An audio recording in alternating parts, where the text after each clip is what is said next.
doesn't go for me. Let you look at what lesson did I learn here from that?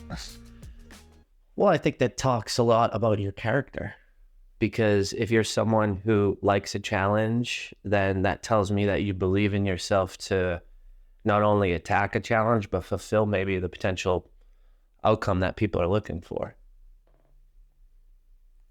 I think it's just, I don't mean life is easy. I just think it can be more simple, right?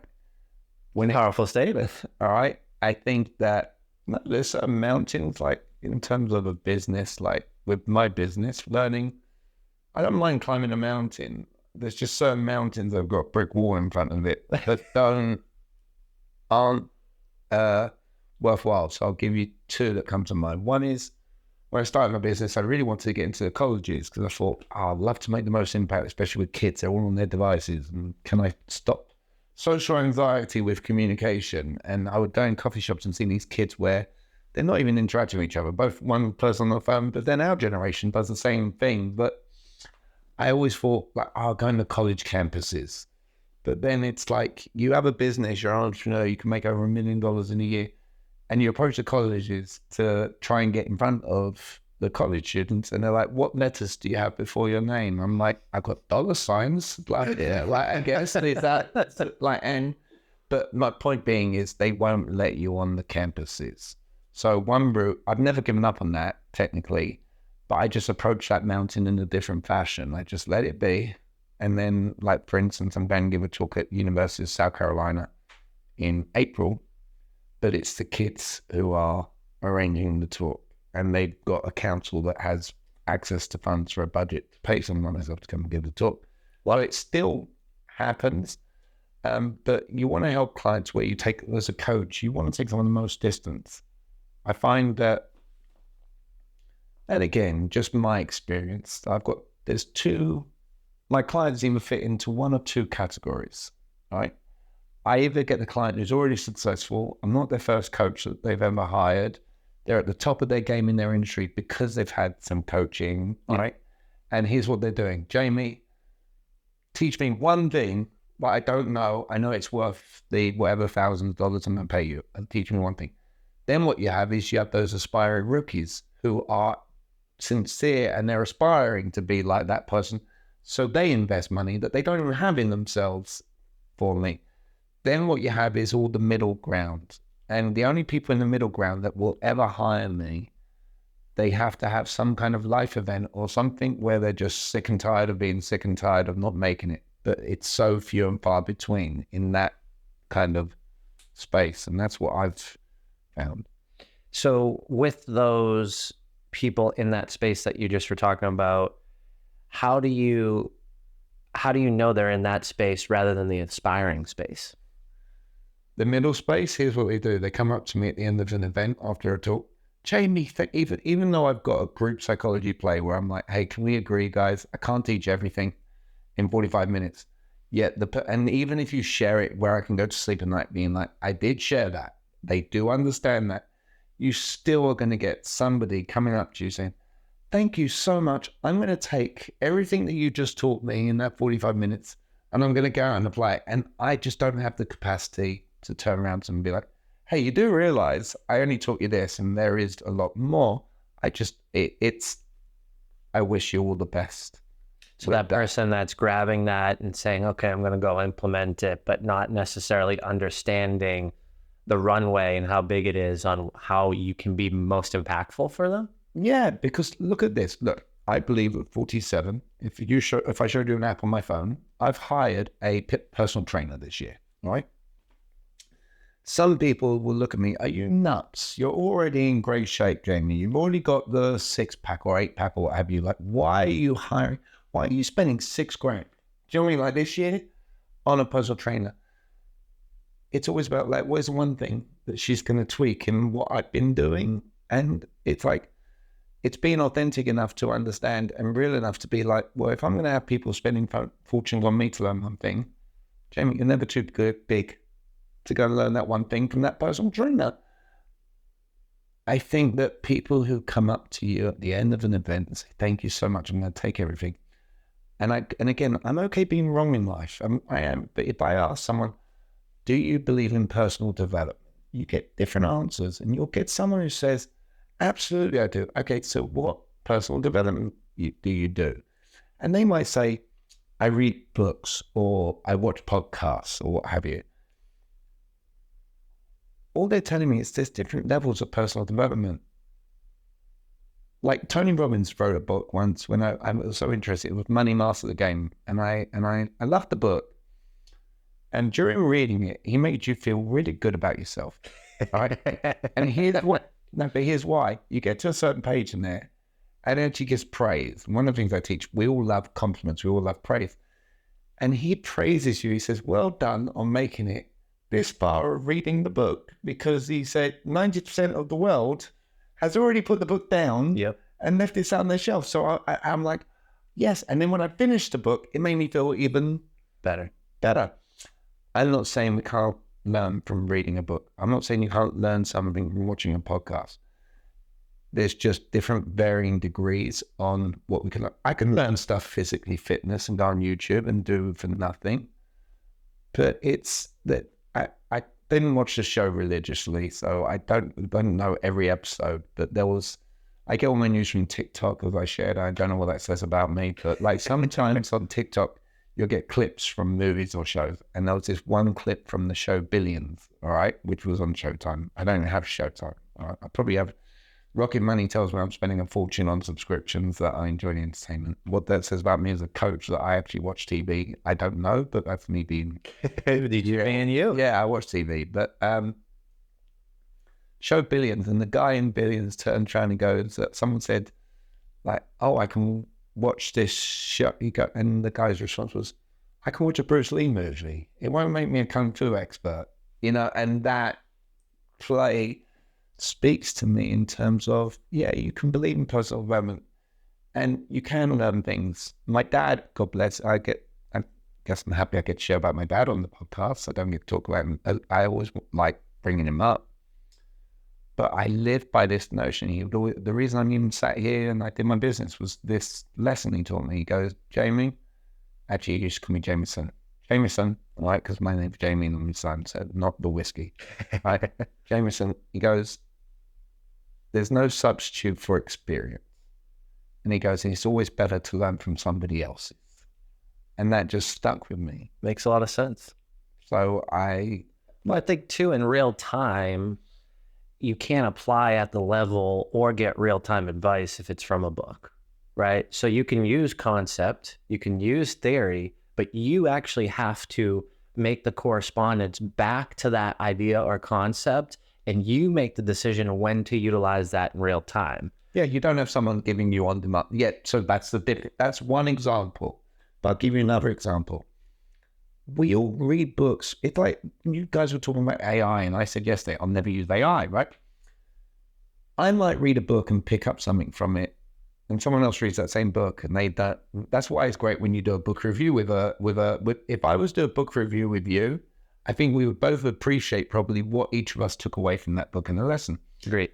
The greatest sales book ever written. Someone ever asked me, what's a good book? I'll say, look, the greatest sales book of all time ever written. And everyone's read it. Millions have read it. How to Win Friends, Influence People. It's a well-known book that millions of people have read. The book doesn't teach the questions to ask. It teaches the principles. It teaches focus on the other person. But then because people read that book, here's how they start their dialogue. How can I help you? Now, watch. How can I help you? Sounds like a glorious question. But if millions of people are using that question, it's not as impactful. We become immune to it. It doesone even register. Yeah, it's like it's the same old script over and over again. If someone ever says to me the words, all right, and I laugh, and someone says, Jamie, I can see why you feel that way. Other people have felt the same way, and what they found was, I'll literally turn around to them, I'm like, well done on doing Sales 101. Because I'm like, you just use feel, felt, found, well done. Now, the principle of feel, felt, found works, like in terms of the psychology behind it. Yep. I would just say, find a different way to say it than using the words feel, felt, found. Just say, do you know what? I had an interesting conversation with someone else the other day. This is what they did. Same principle. But in real time, specific, unique approach compared to what the standardized approach would be, or the standardized vocabulary. Right. And I think that's the part that's so important is people want to use vocabulary to sound clever. And what I've learned from you is the vocabulary you use is strategic, but it's simple and it's relatable. But it's to make it your own. Jim, you're not real. You use the word brother, so I use the word brother. Right? It doesn't feel like complete alien. If I was down brother, I'd be like, mate, all right, that's. But I'm using brother to build rapport. Like it's me just keep practicing what I preach. If I stop doing that, then I'm not practicing what I would preach to another human being. I think that the world it's not a battle with society because I'm not going to change over it. All right. But you have people out there who are so like, I call them, they're the script people. They want the script. They cling to the script. They'll be part of an organization. Anyone who watches this podcast, whether within a corporation or been in any kind of environment, literally the sales trainer, the VP will get them in a room and they're meant to say word for word. Don't say the word. You didn't say the word "the." You didn't say this word. I've seen scripts handed out in an office that actually says the sentence where they're cold calling, expired listings. You're in the real estate game. They have in the script, I'm sorry, you're calling expired listings that they know have been called before, and it says the words, I'm sorry you're being harassed in the script, and they're meant to say it. If they don't say it, they're in trouble. Again, just me and your viewer I'm a clarity coach. So if I share something with someone, they're like, that actually makes a lot of sense. It's not about me being right. It's just, does this make sense? If someone calls me up and says, I'm sorry you're being harassed, I might not have felt that way in that moment. But the mere fact they use the word, it's like, I'm sorry you're being harassed. It's like, do you know what? Now that I think about it, I am being harassed. Click. Yep. I had a conversation with a realtor the other day where she got a mortgage client of mine was trying to help her out. And she goes, can I run by you what I start my call with? And I said, go ahead. She goes, hey, before you hang up. I'm already going to hang up. I'm like, you're literally giving the guy permission to do it. Here's the difference. I'm not having a fight with her to bring her on as a client. If they've got conviction, well done on having the conviction. You can have a conviction to be a script person and go for it. I look to find the people who don't align with that because I find scripting robotic.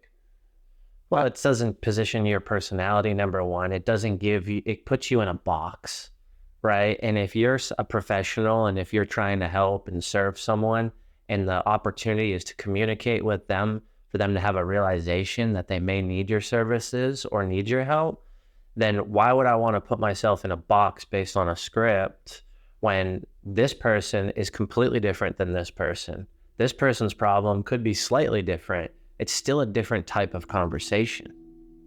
I think scripts, I have a level of sympathy. I won't use the word empathy because empathy means that in my definition that I believe I read, empathy is I've been there. I know what you're going through. Like I can't be empathetic to you for putting on an event, Jim, because I won't ever put on an event. All right?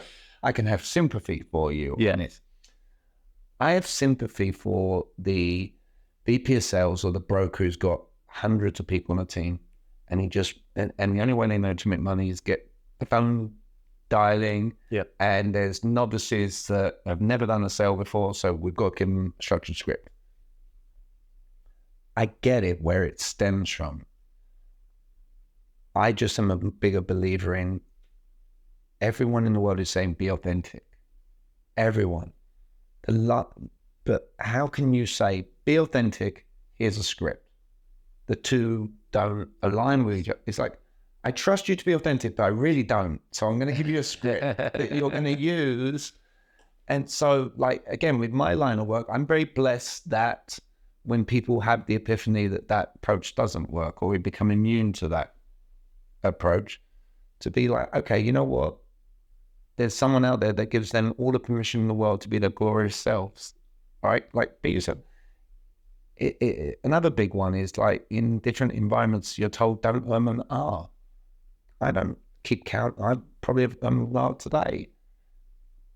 There's no such thing as perfect. And I think the world is like playing into this. I don't have a business plan. And then you look at certain people that feel like they can't do a business without a business plan. Well, there's certain people who have been told, don't ever go networking if you don't have a business card. And societal programming, I would say. But then think about all the opportunities they miss out on. Me and you built a relationship based on a lovely person I took out for dinner last night, based on a talk that I wasn't even meant to give until the morning of. All right, where the person who was meant to speak came down with COVID, so they didn't come from Boston. I go and give a talk. Nothing happens by accident. But then I get on the phone with you, Jim. There's no script like I'm going to get on the phone with Jim Morris. It's just, hey, Jim, how much faith do you have in Holly that I must know what I'm doing? Yep, great. And then it's the idea you come along, you give the talk, and it's got to be done at such a capacity that it's like, we're definitely going to work again. Yeah. That's the world. It's just part of where does coaching come and play? No one wants to hear the hire a coach scenario. It's overdone. Like, I don't believe everyone in the real estate space in the 97% club want to hear this is what you do to be in the 3% club. What I find fascinating is when people are being told, if you do this script, like this is where people are having success. And I'm like, well, if that was the case, then why are 90% of your brokerage not being successful? There are some brokerages out there that change the dynamic, but I will tell you one thing: they're usually smaller in nature. Where the 90% are having success, it's always a smaller group. And you know what? That 10% that aren't having success, they're around and surrounded by the people where they eventually get to that point. Right. Yeah. So I said to you in the car, being very vulnerable, if I do a talk in front of 9,000 people, I don't know what to offer them. I'm okay sharing. I do not know what to offer 9,000 people. I do know that if someone reaches out to me as a client who's of mine, I'll get back to them in 24, 48 hours. Why? Because on purpose, I'm operating smaller. You know, I like the idea of being available to people within a quick time frame. So that sparks a question I have for you. Yeah.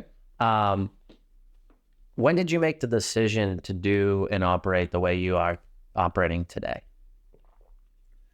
Well, you learned some lessons, all right? So now, but is that something that you acquired recently? Is that something you've been doing for 15 years? Tell me a little bit more about how you've kind of built this structure for your business and you and being authentic. Like, I want to hear the details behind that.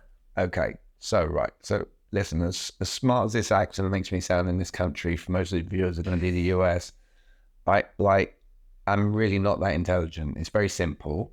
And no, I did not come out of my mum's womb being like, Jamie, you're only going to work 100 hours and you're going to that. No, there's been a progression.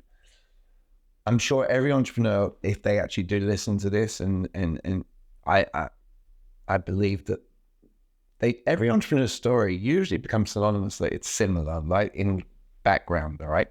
In a lot of cases. I think we start with our self-talk, all right? And here's the sentence that I said to myself, all right? And here's the sentence that maybe other entrepreneurs, when they listen, they're like, no, I said that, all right? December 2018 is when I did the leap. And I find the hardest part of all the entrepreneur journey is doing the leap. Yep. All right. That's where we were talking about. I said, I don't think things can be easy, but I think they can be simple, is what I said. But the hardest thing to do is doing the leap. And I call it, I went with the burn the boats mentality. I didn't say I can always go back to. Even today, whilst I'm sat in this glorious situation talking to you, I'll live under a bridge before I ever go. I thankfully I won't have to. Like, I don't live. I think you can make a lot of money and live within your means and travel everywhere. And every post I do on my Facebook, because that's my fault to give Tiffany Napper a shout out during this, like everything's public. So people can see me going to Milan next week and people, but if you would have spoke to me 2018 December, I've been like, oh my God, I'm going to Milan. I'm sat on that couch in Jim Morris's house. I'm doing that thing. No, so let me go back to that moment. So that I will, but I can show you. Obviously, I started with the sentence, I will be happy if I earn 300 grand. So that's the self-talk. That's what I believe most entrepreneurs, I will be happy if I just do this. Just get to X, Y, or Z. Yep. And you know what? And whether this, I'm self-confessed naive, the universe will conspire to give you exactly what you want. Tony Robbins, to give a shout out, like he does this story where this homeless guy comes up to him and says, hey, I want $20. He goes, you only want $20? Yes. You sure you just want $20? Yes, I only want $20. And he pulls out this big wad of cash and he gives the guy $20. Why? The lesson was, he only asked for that and only put himself in a position to obtain that. So here's what happened for me. I wanted 300 grand. All right, my first client was a running coach who charged 3 grand. So what did I do? 100 clients, 3 grand. That's what I ended up bringing on. Now, what's interesting is the next year, I was like, I've got this mental exhaustion from coaching 100 people every day. Yep. I was doing back to back. So I learned, I'm like, that's not the way I want to operate going forward. So I said, I still am happy earning 300 grand. So I was like, you know what? I wonder if I can get 6 grand as an investment and work with 50 people half my workload. What happens? I get 50 people to give me 6 grand. Last year, 2023, I was like, I'm like, okay, Jamie, 12 grand, 25 people. So I start the year and I bring on, through January and February, I bring on X amount of people at 12 grand. I'm like, okay, Jamie, you can do this. In March, it's very apt that I'm holding a bottle of water right now. And again, hopefully this is a lesson for people. I'm driving to Columbia, South Carolina to speak at a re-up event. And on my drive up there, I bought a bottle of water from a gas station, bottle of like 99 cents or something, but on a random Timbuktu gas station on the way up. For the next 4 hours of my drive, I'm looking at this bottle of water and I keep looking at it and then looking at it and I'm thinking to myself, at the airport, I have to spend $5 on that. And it's the same bottle. And please God, for all your viewers and everyone you get to a place where you don't need the money. Like you've done stuff so you don't operate from a place of need the money. So I was like, I wonder if people give me 24 grand. All right, wonder if I can do that. And I went and gave that talk, and I got 2 clients to give me 24 grand. So all of a sudden, my whole 300 grand model exploded. It got blown up. Yeah. And by April of last year, I'd brought on 17 people at 24 grand, meaning I'd exceeded my... I was like, oh my God, Jamie, you're in a different territory. Then I went away in June and July, as I do every year. And I tell my clients beforehand, all right, and the right clients, that might be another lesson if we get to it, is you should be interviewing the clients, not them interviewing you. All right. Like as a coach, no one is interviewing me as a coach. I'm interviewing them as a client. And last year was Thailand you went to? Yeah, I went Thailand, Dubai, Vietnam. And Vietnam when we were talking. Thailand and Vietnam. Yeah. That's a passive motivator too. And I believe in passive motivation, not active motivation. That's another different story. When I got back from there, I was like, I wonder if people give me 36. And what happened? 4 people, 36 grand. I'm like, so it got me to be able to teach people, because you were talking about pricing earlier. Price is irrelevant. And that's one thing I've learned. Price is irrelevant. So this year, it's not even about money anymore.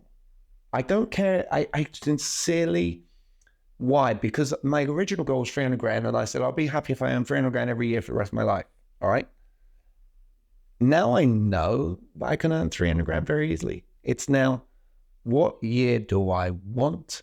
Not from financial, the shift. The shift was, what do I want to spend my time doing? And when everyone in the world will say they care about time, everyone in the world will say they care about authenticity. I'm trying to live so authentic with my time that I value it so much that I only work an hour a day. It's so funny you talk. Does that make sense? Like, and then I don't work June and July, and I don't work December. So it's like I look at my calendar, and I've set up now group training to facilitate, where it's like I've got one group that's 15, 20 hours, one group that's 15, 20 hours, and one group that's 15, 20 hours, which is tied to an actual, just a corporation. And then I've got 63 hours. Then I've got 3 hours where I'm doing these just one-off teach prospecting, just as a one-off class, way lower investment. And I shared with you in the car, if I get 4 clients that want the one-to-one, I won't bring on a 5th one. And it's having that conviction to say no, because one day maybe someone wants to live that same, there might be someone who listens who's like, I want an existence where I'm not working, and I love what I do. And I think too many in the world, we talk about people being programmed. I don't do a signed agreement. I get to dress in a baseball hat, wearing like these shoes that I bought at an event, wearing my Hulk socks, and I'm really not caring. Yeah. Like, when I say not caring, it's just me being me, and that's what's got to be good. Have you ever? You're married. You're happily married. I'm amicably divorced, and with Stephanie, my girlfriend now. If someone said, "What is the one word that creates happiness in a relationship?" I found the word peace. It's the feeling that you're enough as the person that you are. Yep. Gives you peace. I have peace with my relationships with my clients. Why? Because I'm getting them to place a high value on what I bring them before they come on board. I get to go on vacation. They know what the smiley face means. And then it ends up becoming referral based or like things of that nature. Yeah. And it's a journey, but I had to learn. So now it's like 100 hours. In 5 years' time, Jim, and I said at the beginning, I like a challenge. 5 years' time, again, not thinking so far ahead in terms of I'm going to do this, but I might make it a challenge. Can I work 15 hours just speaking engagements? All right. Just speaking engagements at 15 hours. Maybe when I'm 70, I'm like, you know what? I want to take my foot off the gas, but I just want to work 15 hours. And I still might want to be like, and when I say the monetary figure, it's irrelevant. But let's say I want to make more than $1 million doing 15 hours. It's like, can I find 15 speaking engagements? You had someone quote, can you pay me 100 grand? Now you didn't pay them, but I know there are plenty of events out there that if I build my reputation the way that it's been doing, I just put my energy, I don't put any energy today into that. So no, it's not going to happen. I said, speaking to the universe. If I spoke into the universe, 2025, I want to do 15 speaking engagements to make over $1 million. You better believe I would put my energy into that so that can happen. Makes sense. Totally. That's it. I'm just not there today. It's okay. So many people have called me unicorn because I won't do any marketing, or I won't do any cold email campaigns, or I won't do, like I said to you, I don't care about waking up in the morning and having someone bought Jamie in the Box recording. It doesn't. Literally, I did a post the other day where I'd said, hey, to prove a point, just to see how marketing would go for me. And I said, Sunday morning, I'm not tagging anyone. Anyone can go to my website right now and buy this course for $49.97. All right. And I end up having like 7 people, 8 people go buy it. I was just trying to prove how far have I come in 4.5 years that I can do a post on Sunday morning, not tag anyone, long form, boring, just put a link and see what happens. It's just for giggles. I didn't get, it's not, those people who bought that are getting a recording of me. They're not getting me live in front of them. That's why there's not the fulfillment. Yeah, some people in the world would get really excited about their evergreen products selling. Again, where you put your energy. Makes sense. I've got a question for you. Go ahead. So when we first met, you were asking me how much time I spend on communication and have I trained on it. How much time have you spent on it in your career? And for you to make that leap back in 2018, did you prepare to launch that and study more or learn more? Like, tell me a little bit about kind of that history. You're kind of going to that moment where I alluded to, there was this pivotal moment. When I share stuff like this, I've just got the full process. I'm sharing stuff where no one knows this stuff about me, Jim. And but if you've seen me speak at your event, I'm always about like, there's no bio. I'm not sending anything. My first lesson, I don't overshare. So like, it's great that this is a platform to share this. I share with you, my dad said, there's no substitute for experience. You only learn from someone else's. What I didn't share is I was in a car with another speaker I was chaperoning with an old company where in a past life, and he was complaining and moaning, all right, about things. And I went home that night in December, like I flew back and I'm like, Jamie, you're not bigger than this guy. Like, if you don't stop what you're doing, you, my friend, are going to become him. For the purpose of this, I'm not using names. Yeah, and please don't. I prefer the theory over the... But just that event took place. Yep. I get home, and I call that night my Jerry Maguire night. Let's go. I want to hear the Jerry Maguire night. Well, the reason Jerry Maguire, and I'm probably giving my age because some people who are young, so in the movie Jerry Maguire, Tom Cruise was a sports agent. He has this one night where he can't sleep. And he comes up with this 300-page prospectus, and he goes in the next day and he gets fired because he's got this glorious prospectus. I call it my Jerry Maguire night because I had to have a big moment of Jamie, and I didn't sleep. Where do you provide value of any kind to another human being on this planet? What do you know that someone else will value? That was where it started. I thought, you're in great shape. You don't have your personal fitness qualifications. And I just thought to myself, do you know what? I do not want to have to get up 5 a.m., go to a gym. I don't want to touch people. I don't want to be accused of flirting when I don't. I don't want to be like, there was so many negatives there. I was like, even though I love fitness, I was like, not doing that. I'm like, where else? I'm like, you've done nothing but sales your whole entire life. Like, so I'm from a 13-year-old boy at a market in Petticoat Lane, which nothing will mean nothing to anyone here, where I would stand on a soapbox as a 13-year-old saying, don't be shy, come and buy. Your mama wasn't, and nor was I.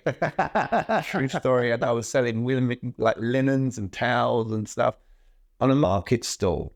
All right. People would have to think of Oliver Twist and Artful Dodger running around the market. All right. Well, I'm from East London and I worked at Petticoat Lane as a job. That was in sales. My dad, to bring him up again, was definitely a salesperson. And if you looked up the definition of gift of the gab, some people would think, Jamie, all sales is gift of the gab. It can't be taught. I happen to believe gift of the gab doesn't exist. I'm actually more of a, you can teach stuff. Because I've taken complete layman's and taught them principles, formulas on not script, but framework of how to have a conversation, to go into conversation with an outcome, predetermined outcome in mind, and ask questions. So it's ideally the other person's idea. So you can say at the end the words, I agree with you. And I'm someone in life where I can share. If I want to be good at something, I take it very seriously. So I wanted to live in America, and I played soccer so much that it got me to a place where I can get a scholarship to play soccer over here. That was my key. With sales, I never actually cared about being the number one salesperson. I actually like the idea of what can I learn from the number one salesperson to keep getting better. It's that notion there's always someone smarter. If you ever get in a room with, like, it's that notion, like, who agrees with me that, like, if you're the smartest person in the room, you need to find a new room? Well, with me with sales, it was the same thing. I'd much rather, what can I learn from this person that I can then apply? And then all I would keep doing is, and all my course is based on this, watching the reactions when I did something. and seeing did it make any difference. I'll give you an example of something I don't do that I used to do that I knew didn't work. It's when someone says, what's the cost? We all hear the words, what's the cost? Old amateur Jamie, like learning something. I learned that if I try to educate someone on the difference between a cost and an investment, they never move forward. Because it just did it in one ear and out. That's me telling them. And that's old, what I would call old school sales. That's what I was brought up in for years and years, to replace that word with investment. I'm okay replacing the word. I would go even more amateur. And this is me being... Yeah, well, that's what I'm saying. Like, that's what I was taught, and it didn't work. I would go so amateur as to tell the person, they need to make an investment. yeah, what do you mean it's a cost? It's not a cost, it's an investment. And you get a return on investment, you idiot. That's me. But that's what I'm learning, that that doesn't work. Yep. It's like people in the... You'll laugh, because it's like people in the real estate industry think that a buyer, they're going to say, can we sleep on it? And it's the amateur realtor to think that they're going to say, well, if you sleep on it, you'll never sleep in it. And thinking that's going to actually get them to... Now that you put it that way, now you put it that way, or it's like the husband and wife thing. It's better to ask for forgiveness and permission. Like, that's going to work. It's not. Okay, it's not, but it's going to piss me off to be like, if I don't know anything about the conversation that needs to be happening with my wife, who are you to tell me what I need to do? Right. So that, but my point is, I never ever use that, but you learn and you study and you see what doesn't work. Part of my course framework that I teach is what's called predictability. You know your ideal client. Look, I've got socks I wore yesterday for the talk at Pennington Distillery. Today I'm wearing my Hope socks. Yesterday I was wearing my Golden Girls socks. All right? And one of the things I teach, if you watch Golden Girls, I don't mind admitting that to your audience, I used to watch the Golden Girls. But did you ever watch it? No. Okay. Did you ever watch 2.5 Men? Yes. Okay, so that might be more your audience. Okay. If I wanted to study something really great, and I actually would, I just don't know if this coach exists out there. So if you're watching and you are this coach, great, I'll pay you a nice small amount of money, big amount of money, I should say, all right, to teach me this. It's just one thing. The show 2.5 Men, you got Charlie, he sleeps with every woman on the planet. You got Alan, he never has his wallet and he's broke. And you have Jake, and he's always potty humor and ditzy, all right? Nothing ever changes. You'll watch every episode. Yep. Okay. Think of a friend you grew up with, all right, where you see them and you grew up together, and every time you see them, you bring up the same story. It never gets old. Yep. Okay. Introduce that psychology into your sales when you're bringing on clients for yourself, and you'll find you have a glorious existence. Makes a lot of sense. You create predictability. So that's why whenever I get in front of an audience, I'm a proud American, I own a truck, the audience laughs. Yep. It's me knowing. It's when I go networking, anyone who watches this, when you go networking and someone says, what do you do? Go with this as the first thing out your mouth. Not word for word, but just, oof, that's an interesting question. They will smile, they will laugh. You created some intrigue. What you haven't done is gone straight to I do X, and I'm trying to sound like robotic and scripted, like I've taught and I've learned an elevator pitch. Yep. If you just say, oh, that's interesting, it's predictability.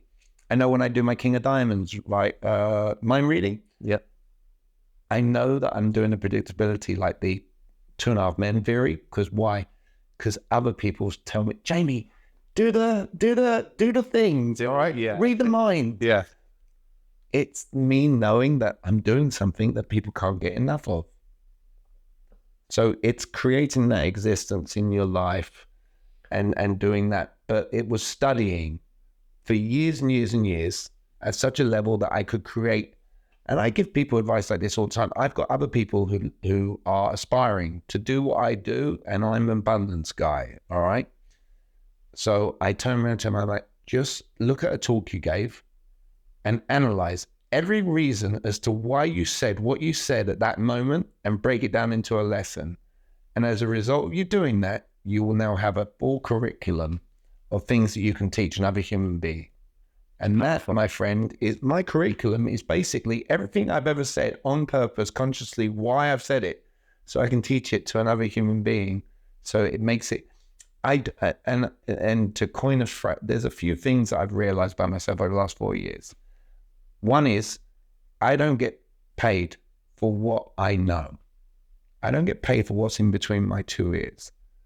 I get paid for my ability to teach what I know to another human being so that they can implement it.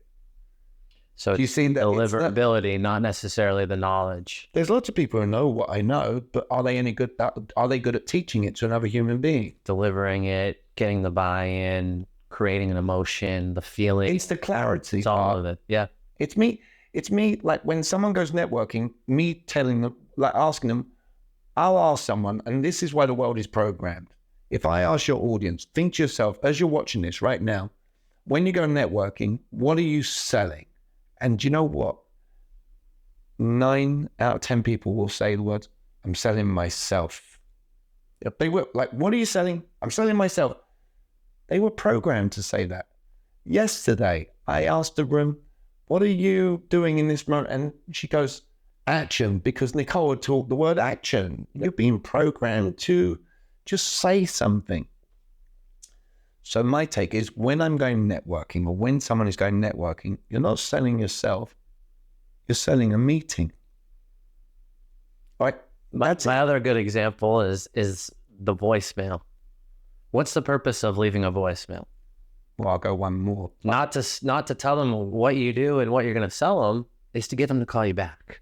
Right. So I go one better. And again, what I teach, it doesn't make me right. Like I believe everyone in the world should just do things with conviction. If they believe, the most powerful word, believe, if they believe in what they're doing, Jim, it works. I don't teach from I'm not a do what I do. I'm like, look, if what I share makes sense, you'll apply it and implement it. If it doesn't, go with your own tried and true scenario. I don't leave voicemails. All right, and I have a theory behind this. So I didn't know this. Let's hear it. This is exciting. You've never left a voicemail, or at one time you decided not to? Well, I just decided not to. Okay. All right, here's why. Was this when you burned the boats, or is this more recent? This is over the last couple of years. Okay. So it's not again. I'm just curious of you, man. Jim, like that's why I'm asking. I'm still gonna learn. I'm still gonna learn things. I'm not the finished article. Again, if you run into someone who's got that narcissistic ego that says they know everything, I run away from that human being. Like, look, there's a lot more things coming from that person. If someone needs me to make millions and millions and millions of dollars to listen to me, I'm not their guy. If someone values, how can I make over 700 grand and work 100 hours a year? I'm definitely their guy. Yeah. It's what do you value? All right. What does the other person value? With voicemails, and your audience might laugh, or you might. Even if some of my closest friends call me up and they leave a voice message, I don't listen to it. Notice this as a lesson. I'm not going to, I don't listen. Do you know what I do? I call them back. Right. You even finish the sentence, meaning you've done the same thing. Yeah. If I know. You just proved to me I don't listen to voicemails. I don't. Right. So what is call them back. Here's a clarity moment. You just got some clarity for Jim Loris here. If I'm not listening to voicemails, you're not listening to voicemails, what makes you think some stranger you're calling is going to listen to your voicemail? They're not. But you know what they'll do? So here's what I would suggest as an elevated approach. If you really want that person to speak to you,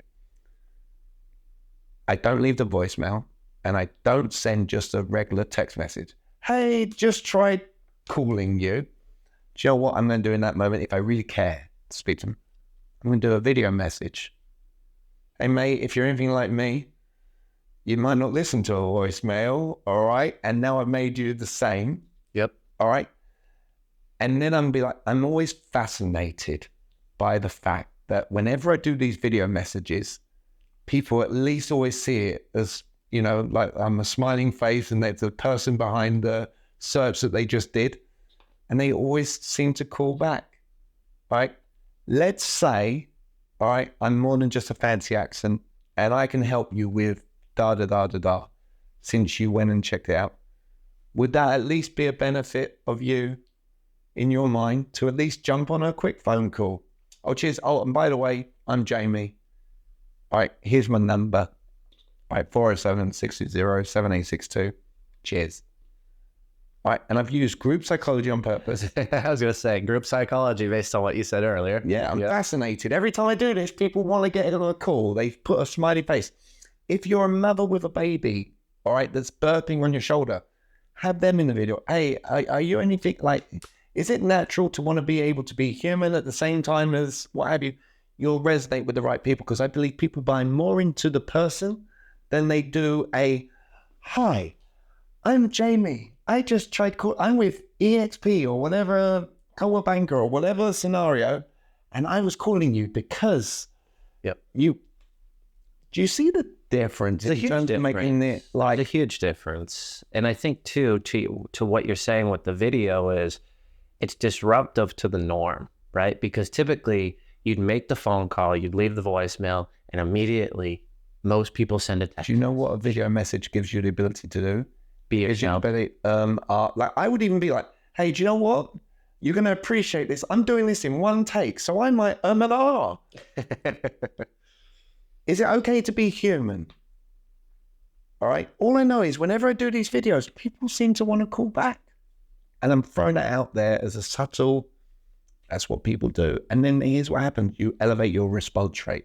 What I'm not saying are the words I want, or I was just calling. Yeah. All right. I made this. I was following up. Yeah, and that's the best idea. If you say I would love the opportunity for you to meet up with you, there's no emphasis on the other person. That's why if people watch the tape back on this, I said, let's say, all right, people trust me when it comes to this. Would that at least be beneficial in your eyes?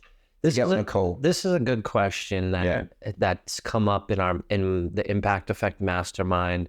It's come up in conversations. It's come up in me getting off stage and talking to people. A lot of people ask, how do you connect with someone that is an expert in a field, or they, are very popular or celebrity-like, things like that? How do you connect with someone that you're already positioning them here and you're already positioning yourself here? Perfect. And that's where and that's usually how my response is. First of all, why are you positioning yourself so off tilt? I wouldn't even do but the off. How would you advise someone that says, and let's just pick Travis Kelce, because the Super Bowl was the other day. Just won the Super Bowl, dating Taylor Swift. I want to connect with Travis Kelce. How would you approach that situation? Right. So again, it's based around these words. All right. It's very simple. You're making it about the other person first. All right. First off. And here's how I would simply do it. If I was approaching Travis Kelce, Mark Cuban, to whoever, all right, hey mate, did this ever happen for you? On your journey of getting to where you've got, well done by the way, and getting where you got, all right, did you ever experience a scenario where you wanted to connect to someone? All right. And you wanted to make a good impression on somebody when it came to this kind of scenario. And the second they go, yes, you then get to transition and say, great, then you're going to appreciate where I'm coming from. Watch this. I know that you know realtors, but there's a young realtor, just as an example. It's called building rapport. Has this ever happened for you? We are the same, but you want to make it their idea. We're the same. You could be the young, like 20-year-old realtor, and you're approaching the biggest house in the biggest neighborhood, like fanciest multi-million-dollar house in Nashville, right? And you somehow got the appointment to meet with the person to have the potential to list the home. And you are driving a crap heap of a car. And as you're pulling up to this house, you are probably having negative thoughts as, why would they hire me to list this home? They could hire number one uno realtor in town. If they go in there nervous and what have you, or with negative, like, it's unlikely they're going to go. But what if, communication-wise, that they were aware that they could do this play and be genuine? And that's why would you place yourself down here? I'll place myself down here, but I'll do it with my communication like this. Hey, do you know what? I have to tell you, seriously, like, oh my goodness, like, wow. Like, I could only wish, aspire, dream to have a house like this. It was like pointing to my crappy of a car. Hey, I am curious. I do have one question for you, just one. On this journey that you've gone through in life, because I take it this is not your first time home, all right? On the journey that you've gone on in life to get to where you are today, did you ever approach anyone where you felt like this sense of they should have taken you more seriously than what they did? Did that ever happen for you? And what if they say no to that? You just don't want to be around that person anyway. I just say run. Right. Yeah. But what are they going to do? Nice person's going to be like, yes. Okay, great. Then you're going to appreciate me today. And you know what? That person's going to be like, you know what, kid? I see you in me. Yep. You can bridge a gap of 40 years from an old person who's had success to they just have to see themselves. That's the rapport build. Where can I find commonality? And the question is, did this ever happen for you? Hey, Travis, did you ever have a scenario where that person was a hero in your eyes kind of thing, and you were like thinking like, and you may have heard the, damn it, like, I wish I would have said this, or I wish I could have done that. Did that ever happen for you? Yeah, great. And you don't appreciate me. I might absolutely like bollocks this up completely. Yeah, here's my attempt. Yeah. I like it. That's the building rapport piece. That it doesn't matter who you're approaching. Now watch this. If someone say to me today, Jamie, are you nervous right now? No. Jamie, have you ever been nervous? Yeah. That's the difference. It's not the how do you feel right now, where I'm at right now. It's did this ever happen for you? Let's say you have to be reactive. Let's say there was something I wish I would have said and I didn't say, hey, Jim, have you ever had a thought process between meetings where you're like, oh, damn it, first time around, I wish I could have, has that ever happened for you? Yeah. Damn it, man, last time we were there, like this did, but I'm making it a question for you. I'm not coming straight direct. Correct. Hey, mate, the last time we were together, all right, I completely messed up and I should have done, no. I'm going to build rapport around it first. I like it. That's the advice for people. Well, thanks for sharing today, man. It's been amazing. I appreciate the value you've poured into us and all the listeners. And do you know what the interesting thing about this one podcast? What's that? Which I think is awesome. We didn't start it with, hey, Jamie, like, this is Jamie Miller. He is a coach. He teaches art, conscious communication. He's been doing this for 15 years or whatever. It was just a very raw, organic. And so the question I've got for the audience is after they've watched it, they'll be like, you know what? That wasn't done in that fashion. And a lot of people who Impact Vet, they probably know, like some of the viewers, but for the person who is completely alien at this present moment when it sits archived and all of a sudden someone watches something in 2028 and they're like, I don't even know who that guy is. Do you know what I mean? But I shared with you in the car. I actually like the idea of I'm a nobody. Like if I could give advice to anyone, you don't have to be a somebody. You don't have to do all the marketing. You don't have to have thousands of followers. Like my phone has blown up with 5 messages today of people who are just like, Jamie, we want to get you on this podcast, or Jamie, we want to have you sit in our meeting tomorrow with a bunch of realtors to like you. I think that's the best lesson to anti-program the world on, that you don't have to be a big shot across the whole of the stage. You don't have to have an interview where they even tell you like who you are. And I think that's an important lesson for people to understand. Well, I think too is the reason why I do it this way is because I want it to be a natural conversation. Because one of my... You said that you want to disrupt. Yeah. All right. And if you start with the same, hey, everyone, hey, Jamie, tell me about yourself. Do you know what I mean? Like, and then the person goes off on a complete tangent. Yeah. I just give him props like that. I notice because certain podcasts I go on, they'll typically start with the, let me introduce this person. And we just went straight. Now you're going to edit and make it look fancy from whenever. Well, I'll say, hey, thanks for chiming into the Impact Effect with your host, Jim Morris. I've got an amazing guest today. His name's Jamie. Right. That's as much as you're going to get out of me. But that's you saying it. Usually. But I'm not even going to go into this is what he's done and this and that, because I want people to understand the fact that this is a natural conversation. There's no scripting here. There's no, hey, I sent you questions. Hey, I really want you to talk about this. Like, I love the opportunity to have a real, raw conversation with someone that I've deemed a very positive mindset, very intelligent, focused person. And I hope that based on the conversations people have seen on the podcast, that they've understood that we're not just going to bring in people who are going to sit here and talk about, hey, I made $1 billion and I did that and I did this, because no one gives a shit about that.